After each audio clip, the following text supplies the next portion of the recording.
Bonjour tout le monde, bienvenue à la Société des Jeux. On se retrouve en ce samedi 22 février pour notre actualité jeux de société et Kickstarter. Et qui dit actualité ce week-end, on se doit de mentionner le Festival international des jeux de Cannes, des gagnants, Res Arcana, Oriflamme et Attrape-Rêve. Des choix surprenants, je vous laisse commenter la vidéo et on regarde ça ensemble à l'instant. Alors notre actualité du 22 février, c'est parti.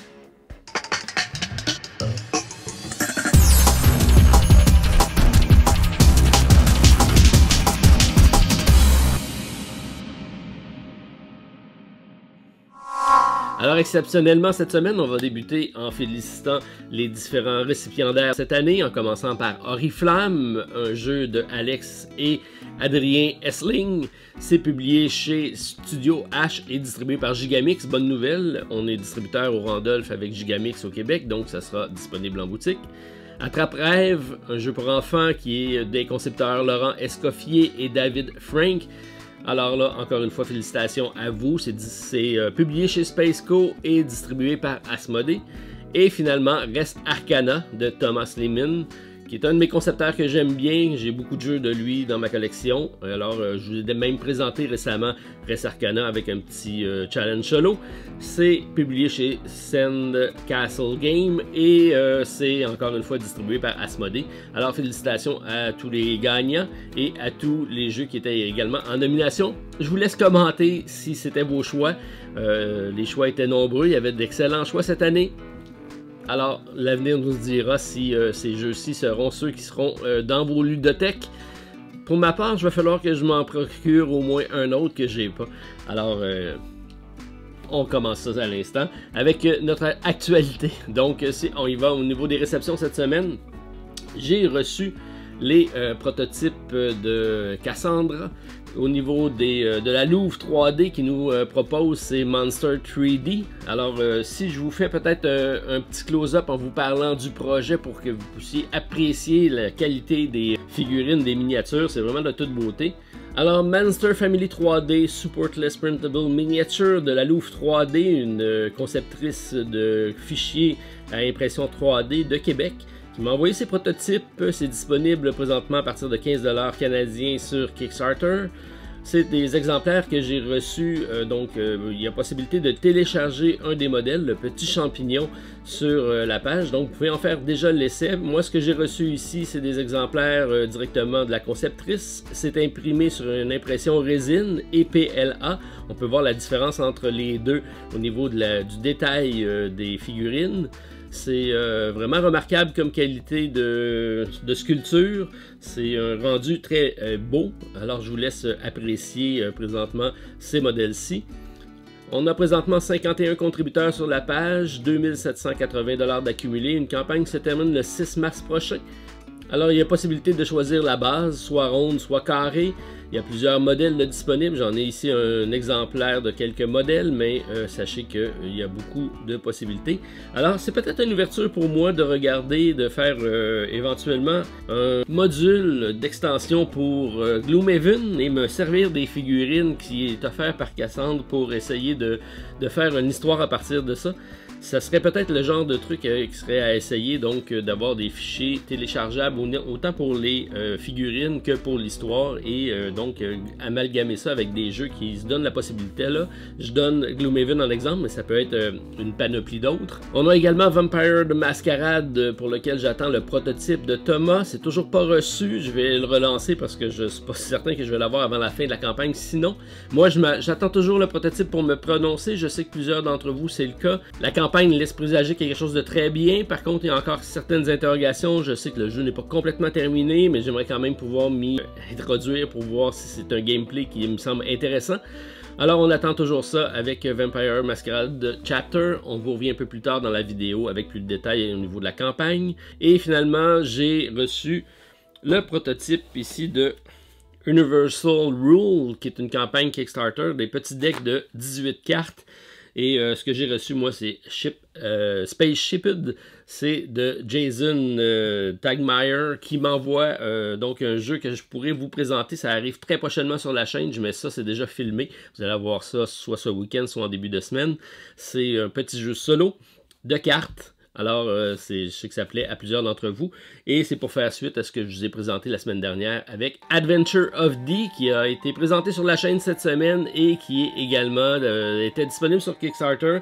J'ai réussi à avoir le prototype, je vous en ai fait la démonstration, j'ai parlé longuement avec l'auteur, je me suis même offert pour en faire une traduction des règles et du jeu, donc ça sera disponible éventuellement en PDF, un print and play en français de disponible en plus de la campagne, qui a quand même bien fonctionné. On a eu un financement réussi qui a atteint les 761 contributeurs, une hausse de 90% cette semaine, donc heureux de savoir que j'y ai contribué un peu.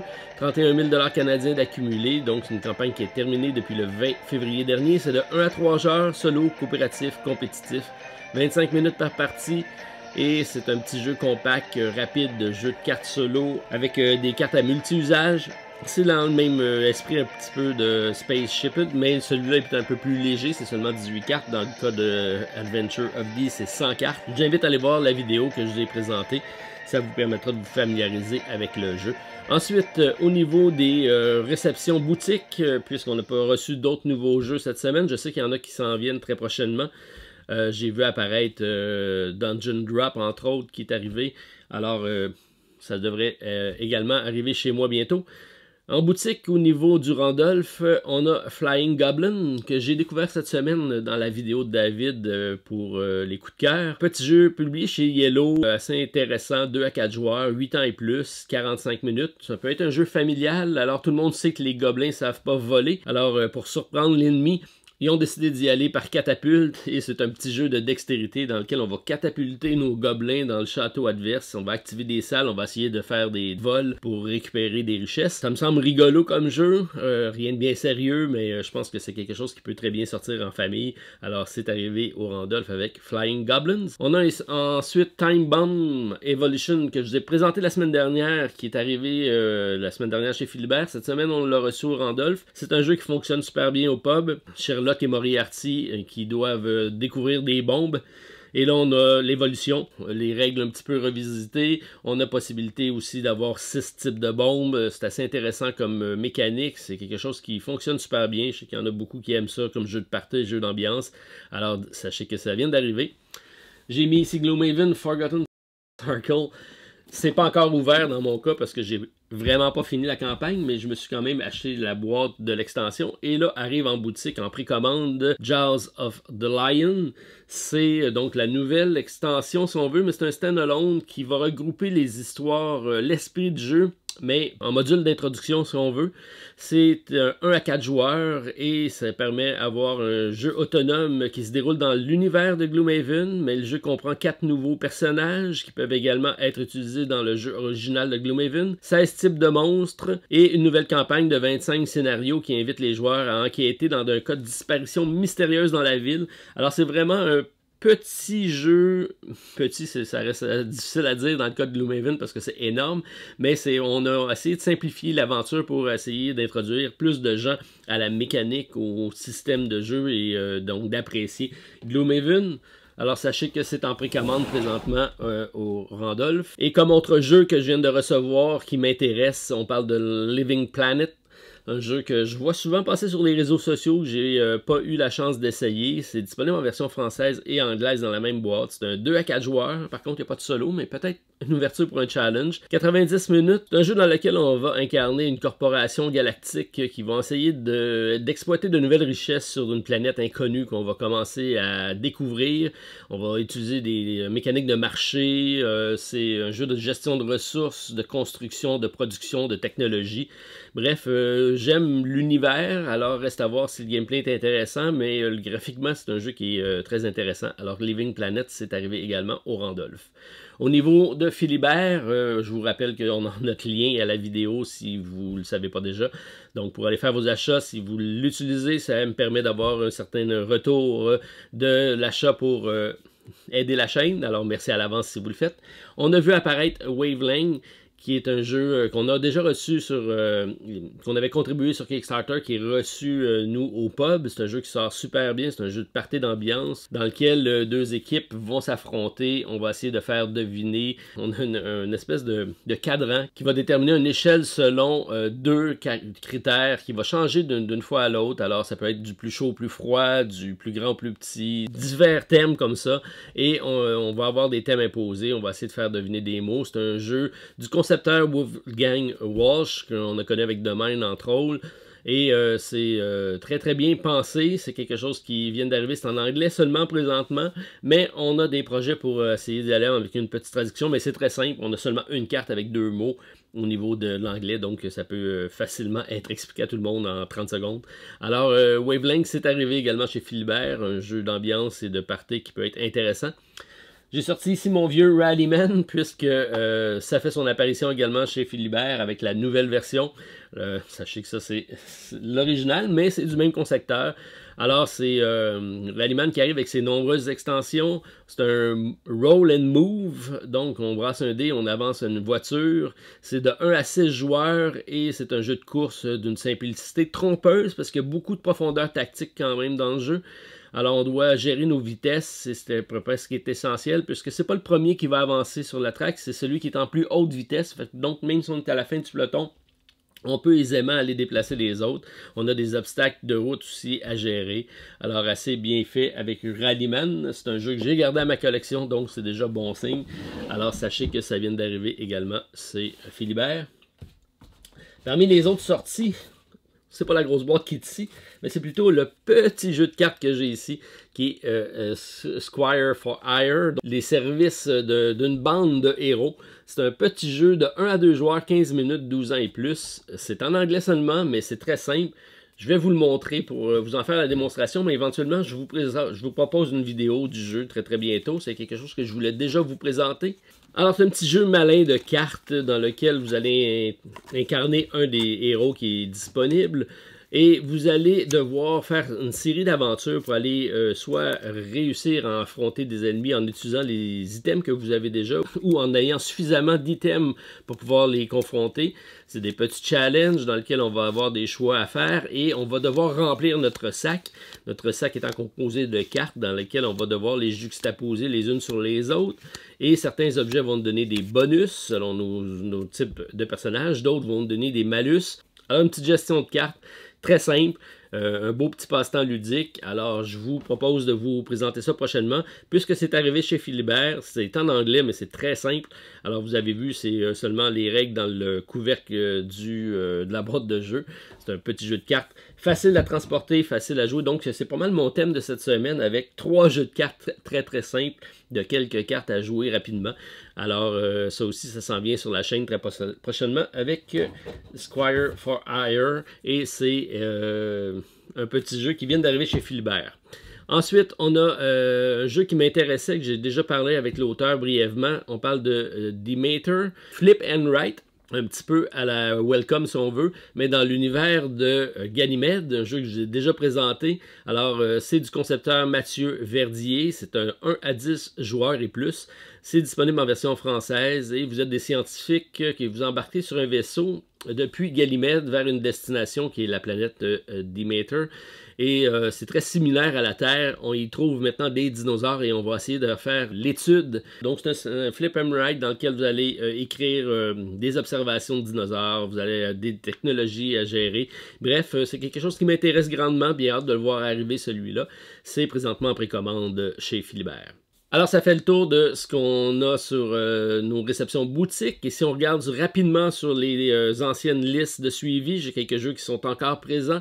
Alors, on y va en rafale avec ce qui est encore dans nos listes de suivi, en commençant par Vampire de Masquerade Chapter, que je vous ai parlé en ouverture. C'est de Fly Us Game, une compagnie de Montréal. Jeu narratif coopératif de 1 à 4 vampires.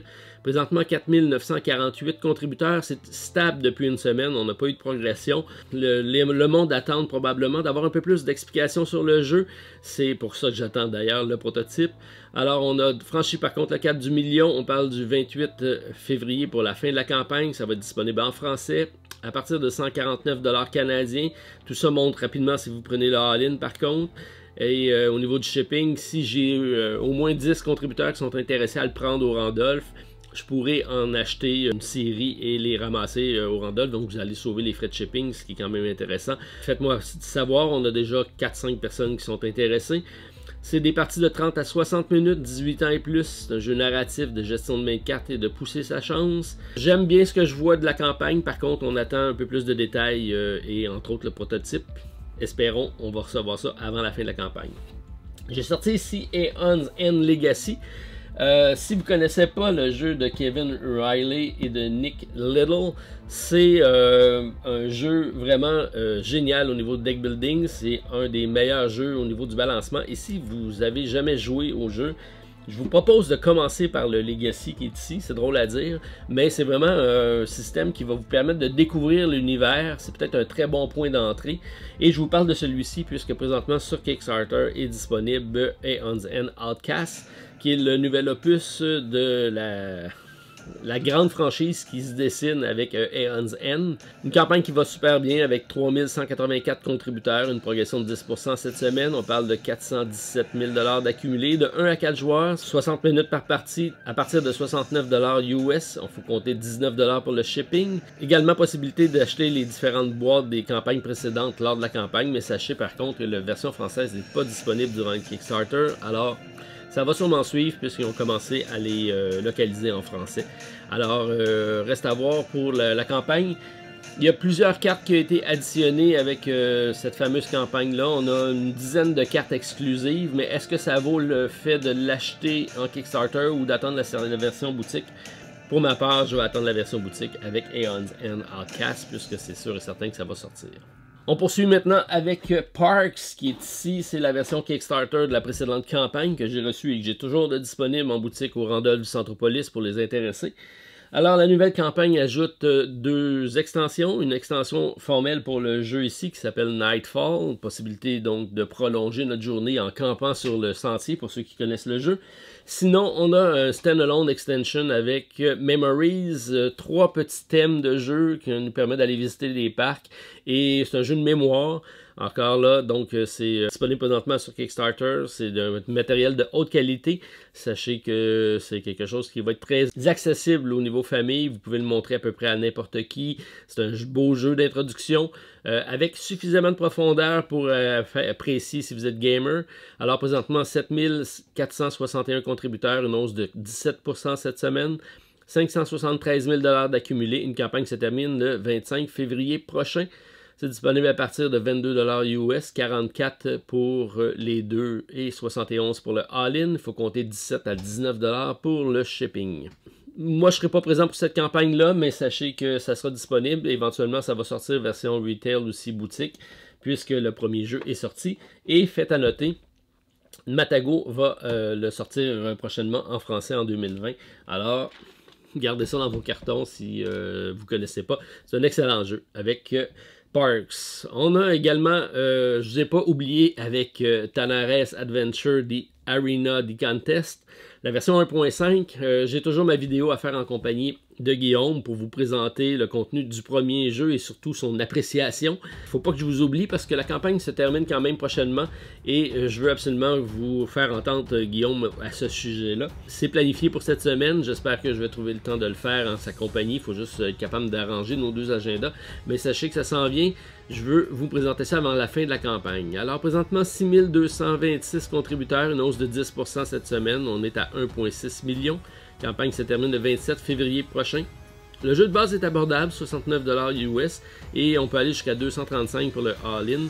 Alors, c'est de 1 à 8 joueurs, 45 à 90 minutes, une cote de popularité de 9.3 sur BGG. Je vous dis tout de suite, ça ne sera pas la cote de Guillaume. Alors, c'est un joueur contre joueur ou un coopératif. On a un système de campagne maintenant rendu à 100 heures et plus. L'extension Tanares ajoute une quarantaine d'heures à cette campagne-là. Beau jeu de figurines, à savoir si c'est un bon jeu. Alors, on vous présente ça prochainement avec Arena The Contest.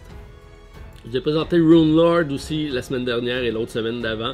C'est un jeu que j'aime bien au niveau du graphisme, qu'est-ce qui est fait. C'est un jeu tiré d'un livre, quelque chose qui m'intéressait. Par contre, c'est une campagne qui ne lève pas du tout, probablement en raison du prix, parce que c'est seulement un jeu de cartes et il est disponible à partir de 70$ US, ce qui fait en sorte qu'avec le shipping qui est également dispendieux, 20 à 30$, ça fait un jeu de plus de 120$ canadiens. Beaucoup trop cher pour ce que c'est, mais il m'intéresse, donc d'après moi ça va revenir sur Kickstarter, ça va sûrement être annulé dans les prochains jours, mon feeling, puisque le financement sera sûrement pas atteint. On parle présentement de 234 contributeurs, donc une hausse de 3 contributeurs pour cette semaine, donc ça fonctionne pas. Par contre, c'est quelque chose qui m'intéresse, on va suivre la campagne, ça va sûrement revenir éventuellement. Rune Lord, The Board Game. Je vous ai parlé aussi de Lost World of Josh Kirby, petit jeu d'un graphiste illustrateur de bande dessinée qui m'intéressait. Alors, je suis ça encore du coin de l'œil. On a 384 contributeurs cette semaine, une hausse de 35%. On est à 42 000 $ de financement de 2 à 5 joueurs, 20 à 45 minutes par épisode. Disponible à partir de 45$ US et la campagne se termine le 6 mars prochain. C'est seulement en anglais, mais j'aime le Space Opera, donc c'est un genre de mini Legacy dans lequel on va explorer l'espace, on va mettre des autocollants sur des places qu'on va avoir découvert. Je trouve ça intéressant et surtout les illustrations de Monsieur Kirby. Donc, c'est encore sur ma liste. Parmi les nouveaux titres qu'on a eu la semaine dernière, j'en ai beaucoup qui sont encore là. Il y en a qui m'intriguent et il y en a qui vont me faire basculer bientôt. En commençant par Marvel United chez Siemens, donc un autre jeu de figurines. Siemens nous arrive avec un premier jeu de la franchise de Marvel. Alors, on a présentement 12 109 contributeurs, une hausse de 32%. C'est énorme. On parle de 1,5 million, 4 mars, la fin de la campagne. Un jeu à partir de 60$ US, maintenant 90$, on a ajouté la possibilité d'additionner la boîte d'extension directement dans le pledge. Il faut compter de 20 à 42 pour le shipping. Encore là, c'est très vaste. J'imagine qu'ils s'attendaient à ce qu'on débloque beaucoup de contenu et d'où le fait que ça va augmenter le prix de shipping. C'est pour ça qu'ils se donnent un gros barème de différence entre les deux. C'est de 1 à 4 joueurs, 14 ans et plus, des parties de 40 minutes. C'est un coopératif de Eric Lang et de Andrea Chiaversio. J'ai vraiment de la misère avec son nom de famille. Encore une fois, on a beaucoup de contenu qui arrive en stretch goal. On a additionné de nouveaux personnages encore cette semaine avec Carnage, Ant-Man, Wasp, Jessica Jones, Venom, She-Hulk, Ghost Rider, Howard the Duck, pourquoi je sais pas, Drax, Mantis et les options pour acheter Tales of Asgard, donc l'apparition de Thor à la fin de la vidéo nous le laissait présager. C'est un autre 25$ qui va s'additionner. D'après moi, ça va finir avec un all-in quand même qui va être assez dispendieux, comme j'aime dire. Alors, on suit ça de près. C'est probablement de quoi qui va me faire retomber en enfance d'ici la fin de la campagne. C'est le 4 mars prochain, alors on suit la campagne de près. C'est probablement celui que je suis le plus près de financer présentement. Ensuite, Wonderland War. Je vais commencer par faire un mea culpa. La semaine dernière, je vous ai annoncé en ma lecture que c'était un coopératif et ce n'est pas du tout un coopératif. Donc, c'est plutôt un compétitif. Comme le titre le dit, c'est la guerre. Et la guerre dans le monde de Alice au Pays des Merveilles. C'est peut-être ça qui me fait un petit peu hésiter, le crash entre le thème du jeu et la mécanique. Bref, je suis pas sûr que ça m'intéresse pas. Je vais y aller direct au but. Mais j'aime beaucoup l'artistique, j'aime les miniatures, j'aime la production. Ça me semble bien. C'est un jeu qui se joue en plusieurs phases. Donc, on a une phase de négociation avec... on prend le thé, puis après ça, on va faire la guerre.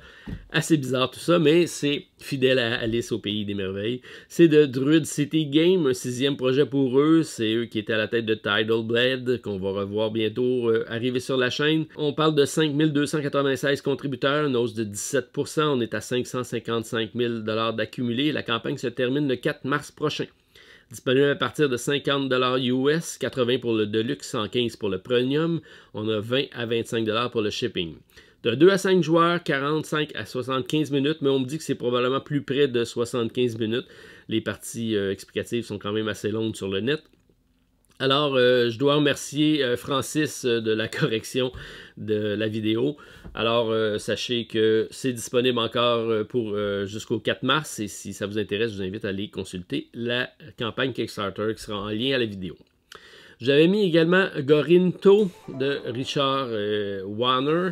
C'est un jeu publié chez Grand Gamer Games, pas une compagnie pour laquelle j'ai beaucoup d'affinités, mais le jeu m'intéresse grandement.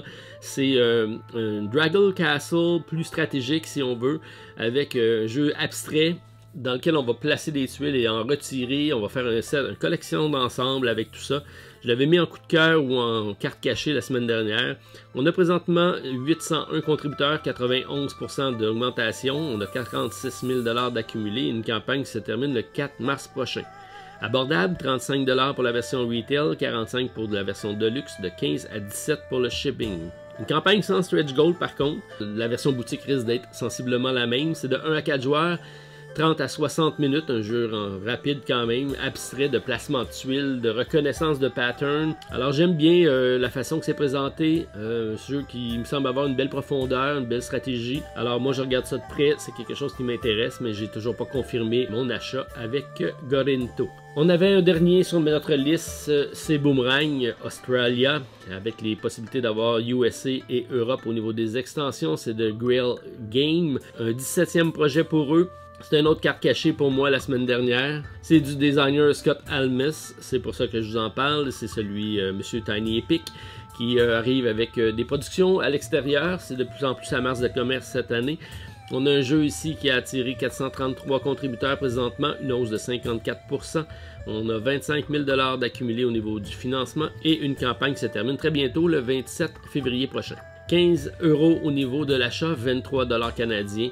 Et on peut aller jusqu'à 40 si on prend les 3 boîtes. Ce qui est intéressant, si on prend les 3 boîtes, on va avoir une mini extension pour le jouer en solo. Alors ce sera un jeu qui passera de 2 à 4 joueurs jusqu'à 1 à 8. Alors ça, c'est assez intéressant. Ça pourrait être quelque chose d'intéressant également au niveau du pub. C'est un jeu rapide, 15 à 30 minutes, 8 ans et plus, qui sera disponible en français grâce à Matago. Alors, j'aime le designer, jeu facile, accessible, grand public, accrocheur avec le thème du voyage. Je regarde ça de près, c'est quelque chose qui m'intéresse et j'ai la possibilité de faire des achats au niveau retailers au Randolph. Si ça vous intéresse, vous me le dites.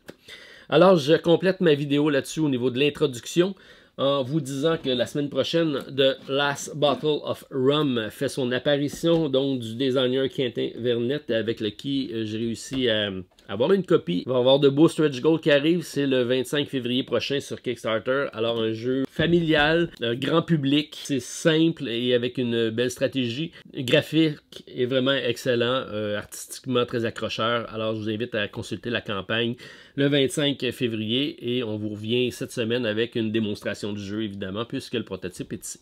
Et je vous laisse là-dessus avec les différentes nouveautés qu'on ajoute sur notre liste cette semaine, sans oublier les projets à venir la semaine prochaine. Alors spécial du 22 février, c'est parti.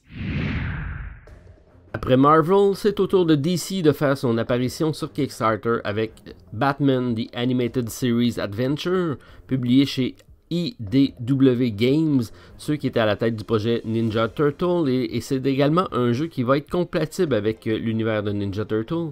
Alors une bonne première semaine pour eux avec 3259 contributeurs, 800 000 $ d'accumulé, une campagne qui se termine le 12 mars prochain. Un peu cher à partir de 125 $ US, 225 pour le all-in et il faut compter de 22 à 40 $ pour le shipping.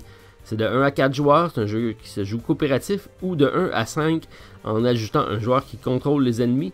C'est des parties de 60 à 90 minutes et c'est un jeu de dés avec bonification de cartes. Le moteur de Batman, The Animated Series Adventure Shadow of the Bat, est basé sur le système de IDW Games, un système de jeu qui permet aux joueurs de prendre le rôle de n'importe quel héros dans les 24 missions uniques du jeu, et le tout est inspiré des émissions préférées des fans. Même les méchants peuvent être échangés dans chaque mission pour changer les menaces auxquelles les joueurs devront être confrontés. Dans Shadow of the Bat, 1 à 4 joueurs descendent dans la rue de Gotham avec Batman, Batgirl, Robin, le commissaire Gordon et Catwoman, chacun avec ses propres capacités de personnage, ses compétences et des dés personnalisés. Ils doivent travailler ensemble pour éliminer différents ennemis tels Two-Face, le Pingouin, Mr. Freeze, The Riddler, Scarecrow, Man-Bat, Joker et Harley Quinn. Les méchants peuvent être contrôlés par le jeu lui-même pour un jeu coopératif ou avec l'aide d'un 5e joueur. J'aime la bataille entre Marvel et DC qui se transpose aux jeux de société, mais j'ai un petit faible quand même pour Batman. J'aime moins par contre la bataille qui semble pas se transposer au niveau du prix. On accote les mêmes prix de Simmons. Alors comme résultat, c'est une compagnie qui, à mon avis, n'a pas encore fait ses preuves. Teenage Mutant Ninja Turtle n'a pas été livré à ce que je sache. Alors je vais attendre pour voir la sortie en boutique et voir le système de jeu si c'est quoi qui m'intéresse. Et on ajoute également le retour de Conan le Conquérant chez Monolith Games. C'est l'extension du jeu publié en 2016, un jeu très bien classé, 399 sur BGG. On parle déjà de 4380 contributeurs pour 713 000 $ d'accumulés. C'est une campagne par contre très rapide qui se termine le 2 mars prochain. C'est disponible en français et en anglais. À partir de 89 € pour l'extension, 115 pour les deux avec le Core Box. Par contre, seulement en Europe présentement. Alors pourquoi des quantités aussi limitées? Est-ce un surplus de vente d'entrepôt? Difficile à comprendre. Alors c'est un jeu de 1 à 5 joueurs, des parties de 60 à 120 minutes, une belle brochette de concepteurs avec Antoine Bossa et Bruno Catalan pour ne nommer que ces deux-là. C'est un jeu de point d'action et un semi-coopératif asymétrique. Non seulement le gameplay du mode aventure, le système original contre plusieurs, fait son retour, mais on ajoute également une version revisitée des règles solo et coopératifs présentées dans Conan Monolith Sourcebook. Quelle que soit la version de Conan que vous possédez ou envisagez d'acheter, tout le nouveau matériel se mariera parfaitement avec ce que vous avez déjà. Alors j'aime l'univers de Robert Howard, l'auteur de Conan, les scénarios et le solo. J'aime moins la quantité limitée et la non-disponibilité au Canada. Alors même si j'avais voulu être intéressé, ce qui est le cas, je pourrais pas l'acheter puisque c'est pas disponible chez nous. Alors Monolith, à revoir.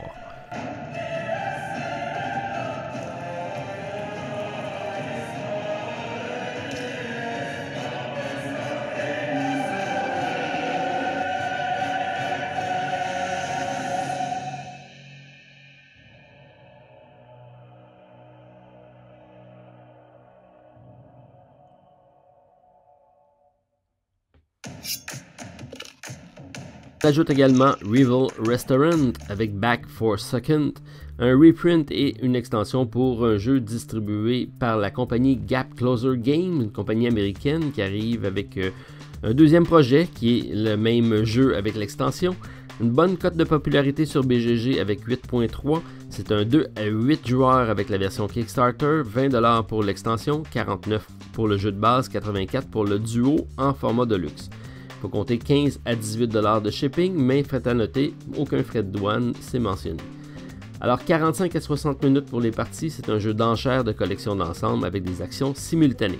Rival Restaurant est un jeu de possession de restaurant compétitif où la nourriture rencontre le plaisir. Allez-vous renforcer votre restaurant avec des améliorations, faire des métiers impertinents ou se concentrer sur la réalisation de recettes, à moins que vous préfériez couper la concurrence avec des cartes d'action révolutionnaires. Le choix vous appartient.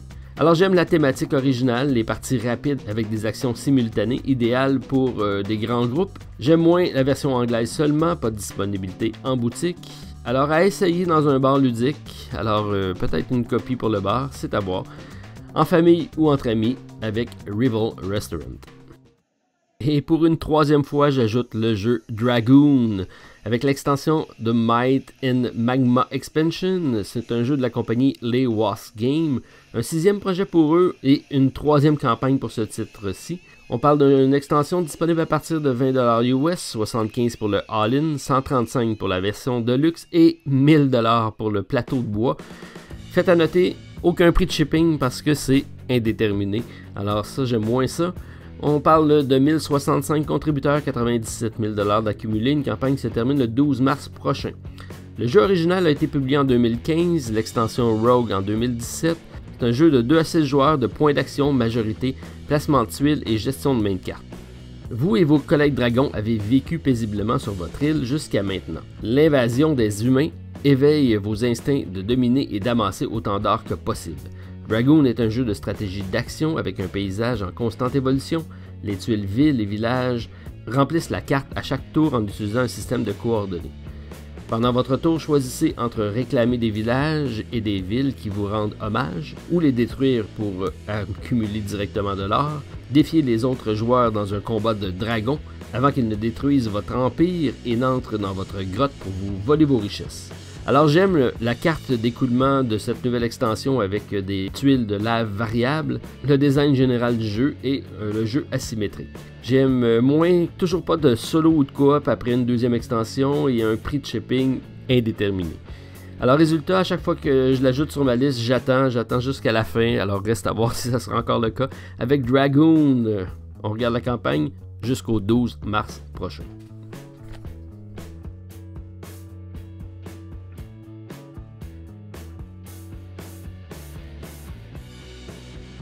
Et j'ajoute également Gladius The Board Game, un premier projet pour la compagnie Cat Quarter Games. On parle de Victoria et Valérie Cana, ainsi que d'Alex Uboldi, qui semblerait parler français. Alors Alex, salut à toi. Et magnifiquement illustré par Cheryl Young. Un print and play disponible à partir de 10$ US, 25$ pour la version Kickstarter. Il faut compter 10 à 15$ pour le shipping. Présentement, 834 contributeurs, 37 000$ d'accumulé et une campagne qui se termine le 19 mars prochain. Gagnant de plusieurs prix à différents festivals, un jeu de 2 à 5 joueurs pour des parties rapides de 20 à 30 minutes. 3 compétences sont mises de l'avant, la force de combat, l'aspect théâtral et la chance. C'est un jeu d'enchères, de bluff, de gestion de main de cartes et de pouvoirs variés. Dans Gladius, vous incarnez des spectateurs romains rusés qui tentent de gagner le plus d'argent possible en pariant sur des gladiateurs en compétition. Grâce à l'utilisation habile de tactiques sournoises, les joueurs peuvent aider ou empêcher les équipes de modifier le résultat de chaque bataille. Pouvez-vous déjouer vos adversaires pour réaliser un maximum de profit? Alors j'aime le rôle du spectateur dans un combat de gladiateurs, un jeu rapide pour le pub, une jeune équipe de designers, une belle grosseur de jeu pour un premier projet et les illustrations. Alors j'aime moins, seulement disponible sur Kickstarter pour l'instant, avis vous intéresser, et c'est disponible en anglais seulement, un prix de shipping un peu élevé versus le prix du jeu, c'est probablement le prix du jeu qui est bas. Alors résultat, des intéressés, moi j'aimerais peut-être additionner une copie pour le pub, alors à voir pour Gladius The Board Game jusqu'au 19 mars prochain. On ajoute également le jeu Testament. C'est un jeu de cartes de style Final Fantasy. C'est un coopératif de la compagnie Japanese Games, spécialiste des jeux en traduction japonaise aux illustrations de type manga. Présentement 575 contributeurs, 43 000$ d'accumulé, une campagne rapide qui se termine le 5 mars prochain. Initialement publié en 2017, c'est un jeu de 1 à 4 joueurs, des parties de 60 minutes, 14 ans et plus. On parle d'un jeu à partir de 50$ US, il faut compter 14 à 18$ pour le shipping, et pour une fois, c'est moins cher au Canada. Alors, faites à noter, pas de frais de douane dans le cas de Testament également. Les joueurs contrôlent 4 personnages et choisissent les compétences de leurs personnages. À chaque tour, une nouvelle carte mob est tirée et les joueurs doivent les vaincre en utilisant efficacement leurs différentes compétences tout en gérant la mana, l'aggro et les différentes menaces. Le jeu se compose de 6 étapes, chaque étape se terminant par un combat contre un boss. Alors j'aime les illustrations de type manga, le coop et le solo, un jeu de cartes rapide et l'ouverture à une culture japonaise. Il y a également un bon nombre de boss, donc la rejouabilité devrait être bonne. J'aime moins, un peu cher pour un jeu de cartes seulement. Alors résultat, je vais demander à mon ami José, notre spécialiste de l'Asie, qui je crois a déjà des jeux de cette compagnie-là, par curiosité. Alors à essayer avec Testament.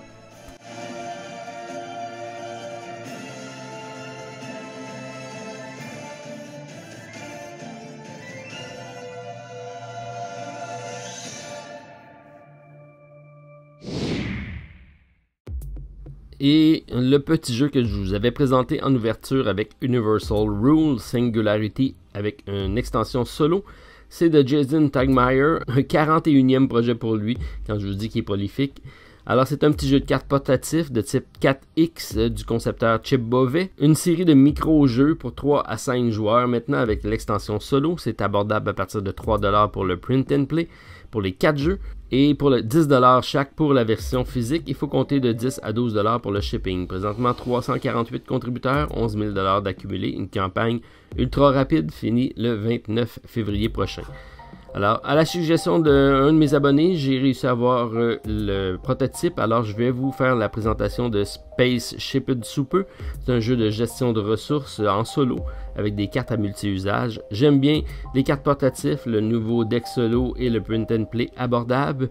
un peu dispendieux au niveau du shipping pour les versions physiques.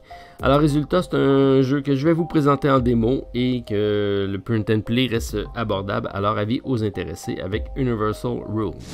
Ajoute également Hunt le Ravageur chez Colossal Games, un jeu de mouvement caché asymétrique pour 2 à 4 joueurs où les joueurs prennent le contrôle d'un esprit vengeur samouraï qui ravage les terres et les forces de l'impératrice. Présentement 85 contributeurs, 4000 $ seulement d'accumulés, on est à 50% de l'objectif. C'est disponible en version française à partir de 25 $ US, 8 à 10 $ pour le shipping et pas de frais de douane de prévu pour la campagne. Alors j'aime la version française disponible, les illustrations de Andrew Bosley. C'est un jeu asymétrique dans le Japon féodal, c'est des mouvements cachés, version française et abordable, bref beaucoup de bons points. Alors bravo Colossal Games. J'aime moins un jeu avec des paravents, c'est moins mon style de jeu, et des stretch goals non débloqués. Alors reste à voir si la campagne va débloquer elle aussi. Résultat, pas beaucoup d'arguments contre, alors une campagne à suivre avec Hunt le Ravageur. Et parmi mes mentions spéciales, on y va en rafale avec quelques suggestions des abonnés. On parle ici de Fructicola, de la compagnie italienne Geochic, qu'on a vu avec CO2 notamment. C'est un jeu de production de confiture dans les années 50 aux États-Unis, présentement 605 contributeurs, 33 000 $ d'accumulés, une campagne qui se termine le 26 février prochain. Disponible à partir de 33 €, 42 pour la version Deluxe et un prix unique de shipping de 13,95 $. 2 à 5 joueurs, des parties rapides de 45 à 60 minutes. On parle d'un jeu de 10 ans et plus, c'est un placement d'ouvriers. Alors j'aime l'association avec Philibert pour les commandes du jeu directement en version française sur leur site. J'aime moins, on n'a pas de Philibert au Québec. Alors résultat, je vais probablement devoir me déplacer pour aller l'essayer en France. J'attends les invitations. Et j'ajoute également le jeu Deep State New World Order, un premier projet de la compagnie Crowd Games, une compagnie américaine, présentement 287 contributeurs, 21 000 $ d'accumulés. Campagne se termine le 27 février prochain. Un jeu disponible à partir de 35 $ US, 49 pour la version Kickstarter, c'est de 1 à 5 joueurs, des parties de 40 à 75 minutes, 14 ans et plus. J'aime les illustrations de type bande dessinée. C'est un jeu de conspiration avec des agents secrets, des points d'influence, un peu à la Dresden File au niveau graphique. Alors j'aime beaucoup ce projet-là, avec des maps de projets de domination du monde. Bref, ça me semble très intéressant. Alors il me reste pas beaucoup de temps, mais on regarde ça de près avec Deep State New World Order. Et également un autre jeu à la suggestion d'un abonné, on parle de Deadwagger, un deuxième projet de la compagnie Octoco. Disponible à partir de 25 € et aucun frais de shipping partout dans le monde, alors assez notable. On parle de 57 contributeurs présentement, 3 000 $ d'accumulés, c'est 24% du financement d'atteint. Alors on a quand même beaucoup de temps encore avec une campagne qui se termine le 14 mars. C'est un jeu de cartes de majorité et d'enchères, alors j'aime le format des cartes tarot mettant de l'avant les magnifiques illustrations de Martin Mottette. J'aime moins, peut-être un brin un peu simple, la stratégie reste à découvrir. Alors résultat, seulement pour les frais de transport inexistants et les illustrations, je pense que ça vaut la peine d'aller voir ça avec Deadwagger. Faites ma longue liste cette semaine avec Undercover Turbo Ducky, le jeu d'aventure dans l'espace où les méchants n'ont pas leur place. Undercover Turbo Ducky est un jeu d'affrontement à base de cartes compétitif ou coopératif dans un univers riche et unique pour 1 à 5 joueurs. Il propose un système de jeu évolutif entièrement composé de cartes. La première fois que vous allez ouvrir une boîte, de nombreux éléments seront cachés et se débloqueront au fur et à mesure que vous progressez dans l'aventure. Alors, disponible à partir de 35 $ canadiens, plus 14,19 $ de livraison, alors très accessible même ici au Canada, probablement même la moitié prix en Europe. Présentement 20% de financement avec 2000 $, mais il y a encore 22 jours à la campagne. Alors j'aime le prix accessible, même au Canada, une version française made in France et un jeu de 1 à 5 joueurs, donc solo et évolutif. Il y a un mode aventure composé de 20 épisodes, un mode duel 1 contre 1, un mode Overlord dans lequel un joueur incarne les boss et affronte un ou plusieurs joueurs. Alors résultat, j'en veux un, probablement même avec un t-shirt. Alors la gang de Undercover Turbo Ducky, beau travail, on se revoit bientôt. Et parmi les sorties à ne pas manquer la semaine prochaine, le 25 février, The Last Bottle of Rum sur Kickstarter. Et demain, sur ma chaîne, une nouvelle série d'aventures en compagnie de mon ami Stéphane. Bonne fin de semaine à tous, on se revoit prochainement, bye.